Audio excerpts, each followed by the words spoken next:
Good evening, everyone. Welcome to Daily Dose Daily Current Affairs Capsule for Prelims 2026. और आज हम बात करने वाले हैं चार प्रमुख बिंदुओं के बारे में, चार प्रमुख खबरों के बारे में जो आज के अखबार की सुर्खियों में रही हैं।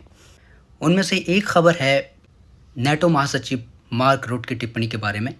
उन्होंने भारत को लेकर चेतावनी दी कि अगर भारत रशिया से क्रूड ऑयल खरीदता है तो उनको सेकेंडरी टैरिफ्स का सामना करना पड़ सकता है। दूसरी खबर है कि दिल्ली हाई कोर्ट ने 70 तबलीगी जमात के जो मेंबर्स रहे जिनके ऊपर आरोप था कि उन्होंने कोरोना काल के दौरान कोरोना फैलाया, उनके ऊपर जो एफआईआर थी उनको रद्द कर दिया है। तीसरी खबर मद्रास से है, जहां पर एक पिटीशन डाली गई एक व्यक्ति के द्वारा कि उनको टेंपल में एंट्री नहीं दी जा रही है।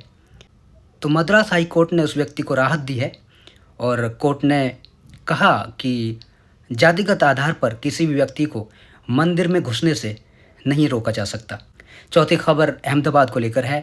अहमदाबाद को स्वच्छता सर्वेक्षण में हिंदुस्तान की सबसे स्वच्छ सिटी के रूप में अवार्ड दिया गया है। जिस पहली खबर के बारे में हम चर्चा कर रहे थे उसको द हिंदू ने अपनी बैनर हेडलाइन बनाया है। बैनर हेडलाइन में लिखा है, Russian oil India calls out double standards. यानी विदेश मंत्रालय के जो प्रवक्ता हैं रणधीर जायसवाल, उन्होंने सीधे सीधे जो भारत को चेतावनी दी जा रही है वेस्ट की तरफ से या नेटो महासचिव की तरफ से कि भारत रशिया से तेल ना खरीदे, उनको दोहरा मापदंड बताया है। तो हम इन खबरों के बारे में विस्तार से चर्चा करेंगे, लेकिन उससे पहले हम एक कोट के बारे में पढ़ लेते हैं। ये महात्मा गांधी जी का कोट है। इसको हमने हेडलाइन दी है, one line big impact. Mahatma Gandhi ji ने कहा था, those who know how to think need no teachers.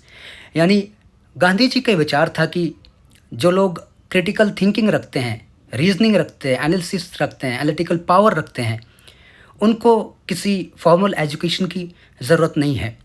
और ये बात सच भी साबित होती है। थॉमस एडिसन, जिन्होंने बल्ब का आविष्कार किया, कई सारे आविष्कार किए, लगातार कठिन मेहनत तपस्या करते रहे और अंत में उन्होंने बल्ब का आविष्कार करके दुनिया को दिखा दिया कि फॉर्मल एजुकेशन ना सिर्फ एक ज़रिया हो सकती है बल्कि ये ज़रूरत नहीं है। आइए अब चर्चा करते हैं अपने पहले टॉपिक के बारे में। भारत, आप सब समझते हैं कि अपनी ऊर्जा ज़रूरतों का 85% आयात करता है और इस आयात में सबसे बड़ी भागीदारी जो होती है वो होती है रशिया की। पिछले 3 सालों में जब से रशिया और यूक्रेन के बीच टकराव बढ़ा है, युद्ध चल रहा है, तब से भारत ने ऊर्जा ज़रूरतों का करीब 40% कच्चा तेल रूस से मंगाया है। और भारत ये तेल रूस से क्यों मंगाता है? क्योंकि अगर आप देखें तो ब्रेंट क्रूड ऑयल की जो कीमतें हैं वो रशिया से इंपोर्ट किए गए तेल से करीब 10 से 15% अधिक हैं। इसलिए भारत को सस्ते में तेल मिल जाता है और रूस को अच्छी खासी कमाई हो जाती है। और वेस्ट चाहता है कि भारत रूस से तेल ना खरीदे, क्योंकि अगर भारत रूस से तेल खरीदता रहेगा तो रूस को पैसा मिलता रहेगा, हथियारों की आपूर्ति होती रहेगी और यूक्रेन के साथ जो उनकी जंग चल रही है वो जंग लंबे समय तक चलती रहेगी। नेटो और अमेरिका खासतौर पर ये चाहता है कि भारत और अन्य देश जैसे ब्राज़ील और चाइना अगर अपनी ऊर्जा आपूर्ति का जो एक पार्ट है उसको रशिया से ना खरीदे तो रूस इन शक्तियों के सामने घुटने टेक देगा। लेकिन दोस्तों, ये हमारी ज़रूरत है, ये हमारा नेशनल इंटरेस्ट है। हमारे विदेश मंत्रालय के प्रवक्ता रणधीर जायसवाल ने सीधे सीधे कहा कि भारत अपनी ऊर्जा ज़रूरतों के लिए, अपने लोक हित के लिए रूस से तेल खरीदता रहेगा। इससे पहले हमारे विदेश मंत्री एस जयशंकर ने साफ किया था कि हम किसी भी दबाव के सामने रूस से तेल खरीदना बंद नहीं करेंगे। तो हमने कुछ पॉइंट बनाए हैं यहाँ पर जिनके ज़रिए हम आपको बताते हैं कि भारत रूस से तेल क्यों खरीदता है। पॉइंट नंबर 1 है एनर्जी सिक्योरिटी और अफोर्डेबिलिटी। यानी रूस भारत को सस्ते दामों में तेल प्रोवाइड कराता है। ये जो कीमतें हैं वो 10 से 15% कम होती हैं ब्रेंट क्रूड प्राइसेस से। दूसरा है, भारत ने आरोप लगाया कि ये वेस्टर्न हिपोक्रेसी है, क्योंकि बहुत सारे यूरोपियन देश ऐसे हैं जो अपनी ऊर्जा आपूर्ति के लिए सीधे सीधे रूस पर निर्भर हैं। वो एलएनजी गैस मंगाते हैं ताकि सर्दी के मौसम में जब पूरा यूरोप ठिठुर रहा होता है तब उनकी ज़रूरतों के लिए और उनको गर्म करने के लिए बिजली मिलती रहे। तो भारत कहता है कि जब आप तेल खरीदते हैं तो आपको कोई दिक्कत नहीं होती है, जब हम ऊर्जा ज़रूरतों को पूरा करने के लिए तेल खरीदते हैं तो आपको दिक्कत होने लगती है। तीसरी बात है स्ट्रैटेजिक ऑटोनॉमी। भारत ने हमेशा नॉन अलाइन मूवमेंट का साथ दिया है, तो भारत चाहता है किसी के पक्ष में ना जाते हुए हम निष्पक्ष रहें और दोनों पक्षों के साथ संतुलन बनाए रखें। तीसरा है economic impact of western sanction, यानी रशिया के ऊपर जो सैंक्शन लगाए हुए हैं, तो यूरोप को ये सब चीज़ या अमेरिका को ये चीज़ पसंद नहीं है कि भारत तेल खरीदे, लेकिन क्योंकि हमारी ज़रूरत है, हमें अपने लोगों को सस्ती दरों पर तेल उपलब्ध कराना है, तो भारत किसी भी तरह का इस तरह का जोखिम नहीं उठाना चाहता। अगली खबर की चर्चा करते हैं। ये खबर है तबलीगी जमात को लेकर। आपको याद होगा जब कोरोना काल शुरू हुआ था तो तबलीगी जमात को लेकर कुछ अफवाहें उड़ाई गई थी। तमाम तरह की एफआईआर्स, करीब 29 एफआईआर उस समय दर्ज की गई थी, क्योंकि करीब 2100 विदेशी लोग जो तबलीगी जमात का मरकज़ है दिल्ली में, वहाँ पर ठहरे हुए थे। अब उन धाराओं को हटाकर, यानी कोर्ट ने सीधे सीधे अपना फैसला सुनाया है कल 17 जुलाई 2025 को, और उन्हें 16 एफआईआर्स को रद्द कर दिया है जो तबलीगी जमात के मेंबर्स पर रजिस्टर्ड की गई थी।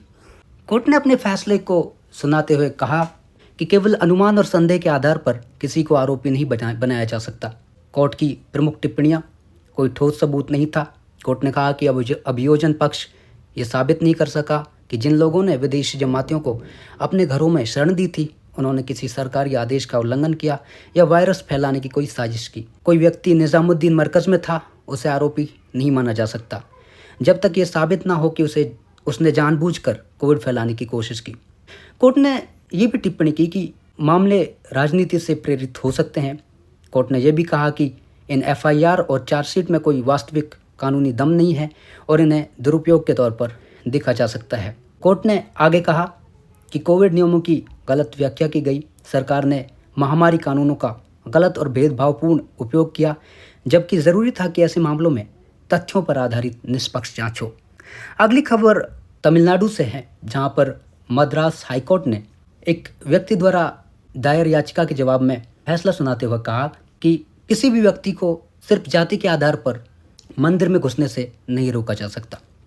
पुथुकुडु अय्यनार टेम्पल में एक व्यक्ति को घुसने से रोका जाता है। ए वेंकटसन नाम का एक व्यक्ति है जो कि शेड्यूल कास्ट से बिलोंग करता है। उन्होंने कोर्ट में याचिका दायर की और कहा कि उनको मंदिर में घुसने से रोका गया है।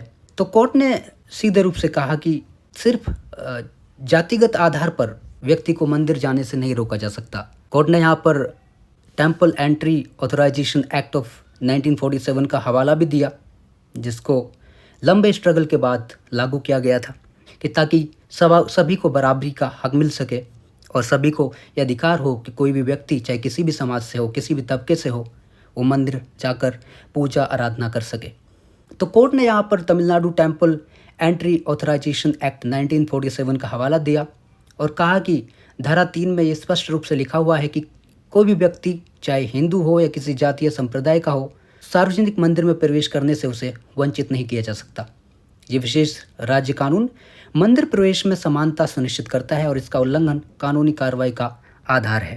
अदालत ने कहा कि ईश्वर के सामने सभी समान हैं। जातिगत भेदभाव कानून, संविधान और धार्मिक मूल्यों तीनों का उल्लंघन है। ऐसे कृत्य न केवल सामाजिक अन्याय है बल्कि कानूनी अपराध भी है। अगली खबर है अहमदाबाद से। स्वच्छता सर्वेक्षण 2025 में अहमदाबाद को भारत की सबसे क्लीन सिटी के रूप में दर्जा दिया है। अहमदाबाद भारत की पहली ऐसी सिटी है जिसकी आबादी 10 लाख से ज़्यादा है और जिसको ये अवार्ड दिया गया है। दूसरे नंबर पर भोपाल है, मध्य प्रदेश का शहर, जिसको अवार्ड मिला है। तीसरे नंबर पर आता है लखनऊ, उत्तर प्रदेश। तो दोस्तों, ये था आज का डिस्कशन। हमारे साथ जुड़े रहिए। हम आगे भी आपके लिए करंट अफेयर्स के ऐसे तमाम टॉपिक्स के बारे में बात करते रहेंगे जिनसे आपका सीधा सरोकार है।